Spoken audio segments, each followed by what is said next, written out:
వీక్షకులకు స్వాగతం, నమస్కారం. సుగాలి ప్రీతి కేసు. ఇవాళ సుగాలి ప్రీతి తల్లి పార్వతి పవన్ కళ్యాణ్ గారిని టార్గెట్ చేస్తున్న ఆరోపణలు, దాన్ని వైఎస్ఆర్ కాంగ్రెస్ పార్టీ క్యారీ చేస్తూ పవన్ కళ్యాణ్ గారి మీద ఎక్కుపెట్టిన విమర్శలు, వీటన్నిటి వెనక ఉన్న నేపథ్యం ఏంటి, అసలు సుగాలి ప్రీతి కేసు ఏంటి, పార్వతి ఆరోపణల వెనకాల ఉన్న శక్తి ఎవరు, వివరించడానికి మనతో ఉన్నారు జనసేన అధికార ప్రతినిధి కూసుంపూడి శ్రీనివాస్ గారు. వారిని అడిగి మరిన్ని విశేషాలు తెలుసుకునే ప్రయత్నం చేద్దాం. సార్ నమస్తే. నమస్తే అండి. 2017లో జరిగిన సుగాలి ప్రీతి కేసు, ఆ తర్వాత వచ్చిన వైఎస్ఆర్ కాంగ్రెస్ పార్టీ, మళ్ళీ ఇప్పుడు వచ్చిన కూటమి ప్రభుత్వం, 5 ఏళ్లలో మాట్లాడని వైఎస్ఆర్ కాంగ్రెస్ పార్టీ నేతలు పవన్ కళ్యాణ్ గారిని టార్గెట్ చేసుకుని చేస్తున్న విమర్శల వెనకాల ఉన్న అర్థాలేంటి, ఎలా చూస్తారు? ఒకటండి, సుగాలి ప్రీతి హత్య కేసుకు సంబంధించి ఈ మధ్యకాలంలో ఈ 14 నెలల తర్వాత ఇప్పుడు ఆ అమ్మాయి తల్లి పార్వతి గారు బయటకు వచ్చి, గతంలో మాకు న్యాయం చేస్తామని చెప్పేసి పవన్ కళ్యాణ్ గారు కర్నూలులో భారీ ర్యాలీ చేశారు, అనేక హామీలు ఇచ్చారు, కానీ 14 నెలల నుంచి కూటమి ప్రభుత్వం పట్టించుకోవట్లేదు, పవన్ కళ్యాణ్ గారు పట్టించుకోవట్లేదు, కాబట్టి నేను జనసేన పార్టీ ఆఫీస్ ముందు ఆమెను అరెస్ట్ చేస్తానని చెప్పేసి కామెంట్స్ చేయడం, దానికి వైఎస్ఆర్ కాంగ్రెస్ పార్టీకి సంబంధించినటువంటి నాయకులందరూ కూడా మద్దతుగా నిలవడం చూసాం. నేను చాలా గమనించింది రామబ్రహ్మం గారు, అన్ని ఛానల్స్ మైకులు పెట్టినప్పుడు ఆమె మాట్లాడేది ఒక విధంగా ఉంటుంది, సాక్షి మైకు ఒకటే ప్రత్యేకించి పెట్టినప్పుడు ఓ రకంగా ఉంటుంది. దాన్ని బట్టి ఆవిడ వెనకాల ఎవరున్నారనేది మనకు స్పష్టం అవుతుంది. అంటే సాక్షి నుంచి స్క్రిప్ట్ వస్తే చదువుతుంది ఆమె, బలవుతుంది ఆవిడ. ఎందుకంటే అంటే ఇది 2017 ఆగస్టు 18వ తారీఖున ఆ నైట్ జరిగినట్టు దురాగతం, తర్వాత రోజు ఉదయం తెలిసింది. అసలు వెలుగులోకి తీసుకొచ్చింది కూడా మీ జనసేన పార్టీ కదండి. అయితే ఎప్పుడైతే 2019 తర్వాత పవన్ కళ్యాణ్ గారు కూడా మాకు అప్పచెప్పారు, అసలు ఆ కేసు ఏంటి స్టడీ చేయండి, ఏం జరిగింది ఏంటి అని చెప్పేసి అంటే, ఆవిడ్ని హైదరాబాద్ రప్పించి డేటా అంతా తీసుకుని ఆవిడతో పాటు నేను ఓ ఛానల్లో కూర్చోబెట్టి మాట్లాడించానండి నేను ఫస్ట్ టైం. అప్పుడు చెప్పుకొచ్చింది, ఇలాగా మొత్తం రికార్డులన్నీ తారుమారు చేశారు వైఎస్ఆర్ కాంగ్రెస్ పార్టీ ప్రభుత్వం వాళ్ళు, అది ఏదో సిబిఐకి అప్పచెప్తారని చెప్పేసి ఇక్కడి నుంచి లేఖ రాశారు తప్ప, జియో ఇష్యూ చేశారు తప్ప దాన్ని సరైన ఫాలోఅప్ చేయలేదు అని చెప్పేసి అన్నారు. సరే, విషయాలన్నీ కళ్యాణ్ గారి దృష్టి తీసుకెళ్తే కళ్యాణ్ గారు కర్నూలు రావడం, ఆవిడ గురించి ఆ కుటుంబానికి అండగా నిలబడతావా అని చెప్పేసి ధర్నా చేయడం అన్నీ చేశాం. ఎప్పుడైతే పవన్ కళ్యాణ్ గారు అక్కడికి వచ్చి ఎంత చేశారో అప్పుడు జగన్మోహన్ రెడ్డి గారు వాళ్ళ ప్రభుత్వంలో కదలికి వచ్చింది, ఏదో చేయకపోతే ఇది అలరావద్దనే ఉద్దేశంతో అప్పుడు జీవో రిలీజ్ చేసింది. అప్పుడు చేసిన తర్వాత పవన్ కళ్యాణ్ గారు చేసిన పోరాటం వలన ఆ కుటుంబానికి ఒక 5 ఎకరాల భూమి, అదేవిధంగా వాళ్ళకి నివాస స్థలం, అదే కాకుండా ఆమె భర్తకే, పార్వతి గారి భర్తకే గవర్నమెంట్ జాబు, 3 వచ్చినాయి పోరాట ఫలితం. ఇవాళ ఆమె వరదని కళ్యాణ్ గారితో మాట్లాడుతూ దీనివల్ల ఆయనకి జాబ్ రాలేదు, ఆయనకు రావాల్సిన కోటా కింద ఆయనకి జాబ్ వచ్చిందంటూ ఆరోపిస్తుంది ఆమె. నాతో ఎన్నిసార్లు చెప్పిందండి ఆవిడ, తాడేపల్లి ప్యాలెస్ చుట్టూ, అప్పట్లో సెక్రటేరియట్ చుట్టూ కొన్ని 100 సార్లు తిరిగానండి, కనీసం గేటు దాటి కూడా లోపల రానివ్వలేదు. మధ్యలో ఉన్న నాయకులు మేము చెప్తాం విషయం దృష్టి జగన్మోహన్ రెడ్డి గారి దృష్టికి తీసుకెళ్తామని చెప్పేసి అని అన్నారు తప్ప ఎవరూ దగ్గర తీసుకురాలేదు. పవన్ కళ్యాణ్ గారు వచ్చి నా ఇంటికి వచ్చి నాతో మాట్లాడడం, నా గురించి ధర్నా చేసింది పవన్ కళ్యాణ్ గారు. ఆయనకి ఎంత జీవితాంతం రుణపడి ఉంటామని చెప్పిన మాటలు మేము మర్చిపోలేం. తర్వాత 2023లో కూడా నేను మన నాగబాబు గారితో పాటు నేను కూడా కర్నూలు వెళ్ళామండి ఒక ప్రోగ్రామ్కి. వెళ్తే అక్కడ కూడా రప్పించాను, రప్పించి మళ్ళీ నాగబాబు గారితో కూడా కాసేపు మాట్లాడించాను. మాట్లాడినప్పుడు కూడా విషయాలన్నీ చెప్పింది, కళ్యాణ్ బాబు గారు లేకపోతే మా విషయం మరుగున పడిపోనండి, ఎవరు సహకారం చేయలేదు మాకు. ఆఖరికి ఈ మధ్యకాలంలో ఒక వ్యక్తి, మంగళగిరికి సంబంధించిన వ్యక్తి, మొన్నటిదాకా కూటమి ప్రభుత్వానికి అనుకూలంగా మాట్లాడిన వ్యక్తి, కూటమికి అనుకూలంగా మాట్లాడిన వ్యక్తి, ఒక లాయరీ గారు ఎలక్షన్స్లో అతనికి సీటు రాలేదనో, చంద్రబాబు గారు సీటు ఇవ్వలేదనో కోపంతో మాట మార్చి ఒక వ్యక్తి ఉన్నాడండి లాయరీ గారు, ఆయన ఈవిడ దగ్గర 2 లక్షల రూపాయలు తీసుకున్నాడు మీ కేసు వాదిస్తానని. తర్వాత ఫోన్ ఎత్తు మానేశాడట. ఈ విషయం ఆమె చెప్పింది. ఆ టైంలో చెప్పిందంటే ఇప్పుడు కొత్తగా చెప్పిందా? 2023 చెప్పింది నాకు. ఈ అమ్మ మరి నాకు చెప్పింది, ఈ అమ్మాయి ఏంటంటేనే ఇలాగ పలానా వ్యక్తి 2 లక్షలు తీసుకున్నాను, నేను బడు బలహీన వర్గాలు చెందిన వ్యక్తిని, పలానా కేసు వాదించానని చెప్పి ఉదాహరణ చెప్పి 2 లక్షలు తీసుకుని మళ్ళీ నా ఫోన్ ఎత్తుతలేదండి అని చెప్పేసాను. అంటే మీకు పర్సనల్గా చెప్పిందంటే అఫిషియల్గా చెప్పింది? అక్కడ నాకు చెప్పింది ఇది బహిరంగమే, పెద్ద ఇష్యూ ఏం కాదు. తర్వాత ఆమె ఢిల్లీ కూడా వెళ్ళిందండి. ఢిల్లీ కూడా వెళ్తే అసలు ఎందుకు ఫైల్ కదలట్లేదంటే చూస్తే దీనికి ప్రొసీజర్ ఉంటుంది రామబ్రహ్మ గారు. స్టేట్ హోమ్ డిపార్ట్మెంట్ నుంచి జీవో వస్తే సెంట్రల్ హోమ్ డిపార్ట్మెంట్కి వెళ్తుంది. సెంట్రల్ హోమ్ డిపార్ట్మెంట్ ఏం చేస్తుంది, దాన్ని డిఓపిటీకి పంపిస్తుంది. డిఓపిటీ ఒకసారి చూసి విషయాన్ని అంతా చూసి దాన్ని సిబిఐకి అప్పచెప్పక్కర్లేదా అనేది డిసైడ్ చేసేది అది. సరే, ఇక్కడ రికార్డులన్నీ తారుమారు అయినాయని చెప్పేసి ఒక రకం ఒకటి, తర్వాత ఏదైతే అది అత్యాచారం కాదు, ఆ పిల్ల ఆత్మహత్య చేసుకుందని చెప్పేసి అంటే విధంగా మరి రికార్డులు ఏ విధంగా తారుమారేనియో ఎలా తారుమారి అనేది తర్వాత సంగతి. విషయం మాత్రం ఆమె పోరాడుతుంది. నేను అంటుంది ఆడపిల్ల ఎవరి ఆడపిల్లన్నా ఒకటే, చనిపోయింది బాధాకరమే.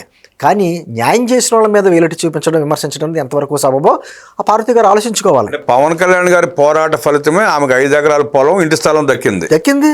ఆ భర్తకి ఉద్యోగం దొరికింది, భర్తకు ఉద్యోగం దొరికింది. ఈ పోరాటం ఆరోపణలు వెనకాల కారణం ఏంటంటే సరిగ్గా నేను అనుకోవడం ఏంటంటే, ఓ పక్క నుంచి తిరుపతి ఇష్యూ ఒకటి వచ్చింది, భూమన కరుణాకర్ రెడ్డి గారి ఇష్యూ ఒకటి వచ్చింది. వాళ్ళు ఏం చేశారు, తిరుపతి ఇష్యూ ఎప్పుడైతే బిఆర్ నాయుడు గారు గట్టిగా ఖండించడం మొదలు పెట్టారో, భూమన కరుణాకర్ రెడ్డి గారు అది మార్చి ఐఏఎస్ శ్రీలక్ష్మి వైపుకి వెళ్ళాడు. ఎంత డైవర్షన్ పాలిటిక్స్ కదండి. మొత్తానికి ఇష్యూ డైవర్ట్ చేయాలి. కూటమి ప్రభుత్వం దూసుకుంటూ వెళ్తుంది. ఓ పక్కన పారిశ్రామికవేత్తలు వస్తున్నారు, ఓ పక్కన లోకేష్ గారు ఏమో ఆస్ట్రేలియా లాంటి పర్యటనలు ఉన్నాయి. ఏంటంటే ఈ సమయంలో ఈ ఇష్యూని బయటకు తీసుకొచ్చి ఆవిడ ఒక పావుగా ఉపయోగించుకుని ఆవిడ భుజం మీద తుపాకీ పెట్టాడు జగన్మోహన్ రెడ్డి. ఖచ్చితంగా. ఎందుకంటే ఆ ధైర్యంతో ఈ రోజున ఒకళ్ళకొకళ్ళు వైఎస్ఆర్ కాంగ్రెస్ పార్టీ నాయకులు ఆవిడని పరామర్శించడం. మరి గత 5 సంవత్సరాలు ఎందుకు పరామర్శించలేదు? అవును, జరిగింది 2017 కదా. మరి 2019 నుంచి 24 మధ్యన ప్రభుత్వం, మీ ప్రభుత్వం అంతే కదా. ఒక్కళ్ళైనా వెళ్ళి ఆవిడ కూర్చొని మాట్లాడారా?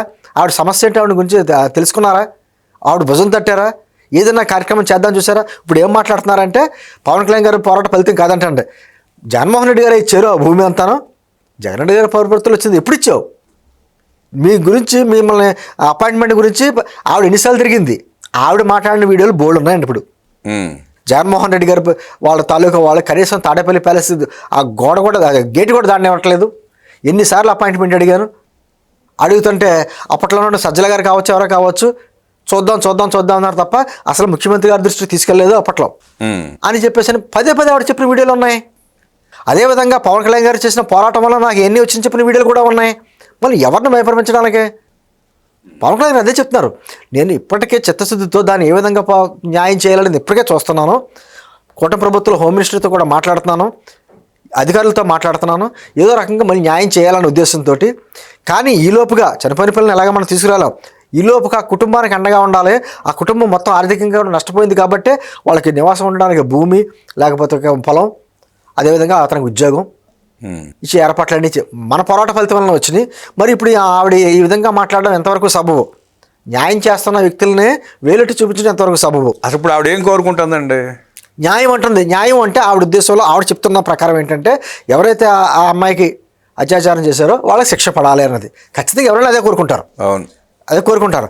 దాంతోపాటు నేను అంటుంది ఏంటంటే గత 5 సంవత్సరాల్లో కనీసం మీ మొరాలకించడానికి ఎవరూ లేని పరిస్థితుల్లో ఈరోజు మీ దగ్గరికి వచ్చి మాట్లాడి భుజం తట్టిన తర్వాత మీకు న్యాయం జరిగేలా చేసిన తర్వాత విమర్శించడం ఎంతవరకు సబబు? మరి గత 5 సంవత్సరాల్లో పార్టీ గారు నడుతున్నారండి. గత 5 సంవత్సరాలు 2019-24 మధ్యన ఏ రోజున వైఎస్ఆర్ కాంగ్రెస్ పార్టీ ఆఫీస్ ముందో, తాడేపల్లి ప్యాలెస్ జగన్మోహన్ రెడ్డి గారి ఇంటి ముందో, సెక్రటేరియట్ ముందో నిరాహార దీక్ష చేయాలి కదా. ఆ రోజు ఎందుకు సరిపోలేదు, చేయలేదు? ఇన్సిడెంట్ జరిగింది 2017లో, ఇన్వెస్టిగేషన్ జరిగింది, ఎఫ్ఐఆర్ నమోదైంది. ఆ కేసు కొలిక్కొచ్చే తరుణంలో ప్రభుత్వం మారింది. ప్రభుత్వం మారిన తర్వాత రిపోర్ట్స్ మార్పులు జరిగినాయని, కేసులు ఎఫ్ఐఆర్లో కొన్ని తీసేశారు, కొన్ని చేర్చారని చెప్పి ఆరోపణలు విపరీతంగా వచ్చినాయి ఆ టైంలో. ఇవాళ వైఎస్ఆర్ కాంగ్రెస్ పార్టీ ఏ రకంగా దాన్ని సమర్థించుకునే ప్రయత్నం చేస్తుంది? ఆ పార్వతిని రెచ్చగొట్టి ఏ లబ్ధి పొందాలని చూస్తున్నారంటారు? ఒకటండి, ఖచ్చితంగా వాళ్ళకి ఏదో రకం పావు దొరకాలి. ఇప్పుడు దొరికిందండి ఈ విషయంలో. నేంటుంది ఆవిడ ఎందుకు బలవ్వాలి? ఆవిడకి అన్నీ తెలుసు. ఇప్పుడు ఆవిడ తెలివి తక్కువ విషయం ఆవిడ కాదండి, చాలా పోరాటం చేస్తుంది. గత 8 సంవత్సరాలు బట్టి ఆవిడ పోరాటం చేస్తుంది. ఆ పోరాటాన్ని కూడా మేము తక్కువ చేయట్లా. ఆవిడకి విషయాలన్నీ తెలుసు. ఎవరు హయాంలో రికార్డులు తరువారని, ఎవరు చేశారు, ఎవరు కనీసం స్పందించలేదు, అన్నీ తెలుసు. మరి కొంతమంది ఆరోపణలు చేస్తున్నారు, కానీ ఆరోపణలు కూడా నేను కరెక్ట్ కాదనట్లేదు. భారతీయ గారు మరి డబ్బుకు లొంగిందనో, లేకపోతే డబ్బుకి ఆశపడుతుందనో రకరకాలుగా ఆరోపణ చేస్తుంది. దాన్ని కూడా నేను ఒప్పుకోను, ఎందుకంటే ఆవిడ చాలా పోరాటం చేస్తుంది. కానీ వైఎస్ఆర్ కాంగ్రెస్ పార్టీ నాయకుల చేతిలో ఎందుకు పావుగా మారాలి? ఈ రోజుకి వైఎస్ఆర్ కాంగ్రెస్ పార్టీ నాయకులు 2019-24 మధ్యన ఎందుకు న్యాయం చేయలేకపోయారు? కేవలం జీవో ఇచ్చారు రామబ్రహ్మం గారు, ఆ జీవోని సరైన ఫాలోఅప్ చేయాలి. అంటే జీవో ఇచ్చారు, కేసును తారుమారు చేసింది కూడా ఆ హయాంలోనే, అంతే కదా. రిపోర్ట్లు తారుమారైంది కూడా అప్పుడే. ఆ నిందితులు కూడా ఆ సామాజిక వర్గానికి చెందిన వారని చెప్పేసి ఒక బలమైన వాదన ఉంది. అందుకనే జగన్మోహన్ రెడ్డి గారు అంతా ఆ కేసును తప్పుదో పట్టించడానికి ప్రయత్నాలు చేశారు. జగన్మోహన్ రెడ్డి గారు అంటే ఆ ప్రభుత్వంలో ఉన్నటువంటి అధికారులు కావచ్చు, ఎవరన్నా కావచ్చు, పైనటువంటి పెద్దల హస్తంతో మొత్తం రికార్డులన్నీ తారుమారులు చేశారనే విషయం అనేక కర్నూలులో చర్చ. అది ఎంతవరకు నిజమో మనకు వాస్తవాలు బయట రావాలి. సామాజిక వర్గాల మీద ప్రేమ ఎక్కువ కదా జగన్మోహన్ రెడ్డికి, మళ్ళీ మన మీద బురద వెళ్తారు. అంటే తప్పులు వాళ్ళు చేస్తారో బురద. అదే రామబ్రహ్మ గారు, వ్యవస్థలో అనేక లోపాలు ఉన్నాయి. ఇప్పుడు వివేకానంద రెడ్డి గారి హత్యకి సంబంధించి అంటే ఆయన మామూలు చిన్న వ్యక్తి, అవును, ముఖ్యమంత్రి గారి మాజీ ముఖ్యమంత్రి గారి తమ్ముడు ఎంపీ చేసిన వ్యక్తి, అన్ని రకాలుగా అంత పెద్ద వ్యక్తి. ఆయన కూతురు ఎంత పోరాటం చేస్తుంటేనే ఇంకా సరైన న్యాయం దొరకట్లా.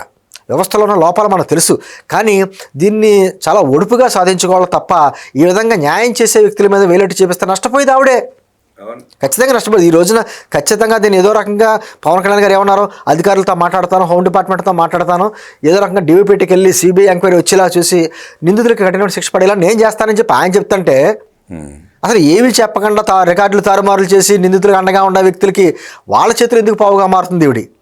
ఈ రోజున మీరు అన్నట్టుగా కళ్యాణి గారో లేకపోతే మొన్నేమో చాలామంది విజయవాడకి సంబంధించిన నాయకులు వరదని కళ్యాణి గారు అడుగుతుంటే ఆ డాక్యుమెంట్ చూపిస్తూ ఉంది. గతంలో ఇన్వెస్టిగేషన్ ఎఫ్ఐఆర్లో ఉన్న అన్ని మార్పులు జరిగిపోయి సర్టిఫికేట్లు చూపిస్తుంటే ఇవి ఆశ్చర్యపోయి చూస్తుంది.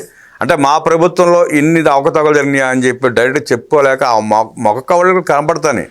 అదే ఒకటి రామరావు గారు ఏదో రకంగా కులాలని మతాలని ప్రాంతాలను ఉపయోగించుకుని ఎదగాలని చూసేటువంటి వైఎస్ఆర్ కాంగ్రెస్ పార్టీ ఆఖరికి ఇటువంటి బాధితులను కూడా ఉపయోగించుకుని వెళ్తుంటే అంతకంటే దుర్మార్గం ఇంకొకటి ఉండదు. ఏదైనా మీరు ఎందుకు న్యాయం చేయలేకపోయారు 2019-24 మధ్యన? అదే ప్రశ్న అడుగుతాం. కేవలం ఆవిడ చెప్తుంది, పార్వతి చెప్పిందండి, ఆవిడ పదే చెప్పింది అనేక మీడియాల్లో కూడా.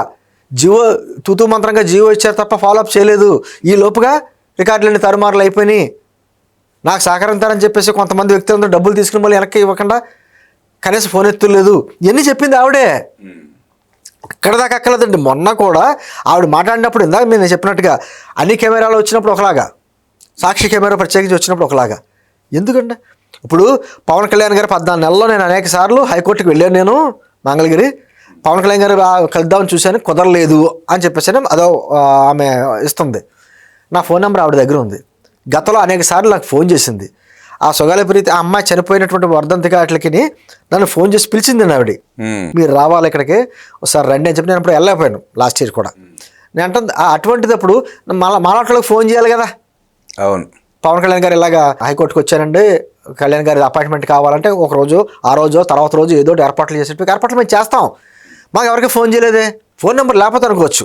అంటే ఆవిడ ఇష్యూని బయట తీసుకొచ్చింది ఎవరు, స్టడీ చేసింది ఎవరు, మిమ్మల్ని మీడియా ముందు కూర్చోబెట్టింది ఎవరు, మీ న్యాయ పోరాటం జరిగేలాగా విషయాన్నంతా పవన్ కళ్యాణ్ గారి దృష్టికి తీసుకెళ్తారు ఎవరు? పవన్ కళ్యాణ్ గారు ఎంతో స్టడీ చేశారండి కేసు విషయంలో. మొత్తం రికార్డులన్నీ చూశారు, ఏం జరిగిందో చూశారు, అన్నీ చూసి 2 లక్షల మందితో చేశారండి ఆ రోజున కర్నూలులోని. అవును, ఆవిడకి పోరాటానికి 2 లక్షల మంది వచ్చారు. అక్కడ ఇంటికి వెళ్ళారు, కూర్చున్నారు, చాలా బాధపడ్డారు. ఆయన చేసిన పోరాట ఫలితంగా నెక్స్ట్ ఇమీడియట్గా కంగారు పడి జగన్మోహన్ రెడ్డి ప్రభుత్వం ఎన్ని ఏర్పాట్లన్నీ చేసింది. వాళ్ళ రాజకీయ అధికార దాహానికి ఆనాడు సత్యంబాబు బలైపోయాడు, తర్వాత కోడికత్తి సీను బలైపోయాడు, ఆ తర్వాత గోలకరాయ్ ఆ పిల్లడి పేరు ఉంది అతను బలైపోయాడు. ఇప్పుడు సొగాలి ప్రీతి తల్లి పార్వతిని బలి చేసే ప్రయత్నం చూసారా మీరు? ఈ అందరినీ గమనించారు, అందరూ బడు బలహీన వర్గాలు చెందిన వాళ్ళే. వాళ్ళు లెగిస్తే నా ఎస్సీ, నా ఎస్టీ, నా బీసీ, నా మైనారిటీ అంటూ వల్లవేస్తూ ఉంటాడు. బలి చేసేది కూడా ఆ వర్గాలనే. ఆ రాజకీయంగా ఎంత వాడుకోవాలో అంత వాడుకుంటున్నారు, ఇలా పౌలుగా మారుస్తున్నారు. నేను అంటుంది ఒకటేనండి, కూటమి ప్రభుత్వం ఖచ్చితంగా న్యాయం చేయడానికి ప్రయత్నాలు చేస్తుంది. మీరు ఓపికతో ఉండాలి, కూటమి ప్రభుత్వానికితో సహకరించాలి. అది మానేసి సాక్షి వరకు లేకపోతే వైఎస్ఆర్ కాంగ్రెస్ పార్టీ వరకు వాళ్ళకి అనుకూలంగా మారితే నష్టపోయేది మీరే. అది మాత్రం ఆలోచించుకోవాల్సిందే చెప్తున్నాం మేము. సొగాలి ప్రీతి కేసుని నాటి ప్రభుత్వం ఎఫ్ఐఆర్ నమోదు చేసి ఇన్వెస్టిగేషన్ చేసి ఒక కొలుక్కు తీసుకొచ్చే సమయంలో ప్రభుత్వం మారడం వల్ల ఆ తర్వాత వచ్చిన ప్రభుత్వం ఆ కేసును తారుమారు చేసి ఆ సర్టిఫికేట్లను తారుమారు చేసి ఆ కుటుంబానికి అన్యాయం చేస్తే ఆనాడు పవన్ కళ్యాణ్ గారు చేసిన పోరాట ఫలితమే ఆమెకు 5 ఎకరాల పొలమైన, ఇంటి స్థలమైన, ఉద్యోగమైన లభించాయని, అలాగే నేడు కూడా ఓపికగా ఉండుంటే ఆ వైఎస్ఆర్ కాంగ్రెస్ పార్టీ నాయకుల మాటలు విని మోసపోయి ఆరోపణలు చేయకుండా ఉండుంటే పవన్ కళ్యాణ్ గారు చెప్పినట్టు వింటే ఆమెకు న్యాయం జరిగేదని వైఎస్ఆర్ కాంగ్రెస్ పార్టీ ఎంటర్ అయ్యి ఆ కుటుంబాన్ని నాశనం చేసే ప్రయత్నం చేస్తుందంటూ విశ్లేషించిన కుసుంపూడి శ్రీనివాస్ గారికి ధన్యవాదాలు తెలియజేస్తూ నమస్కారం.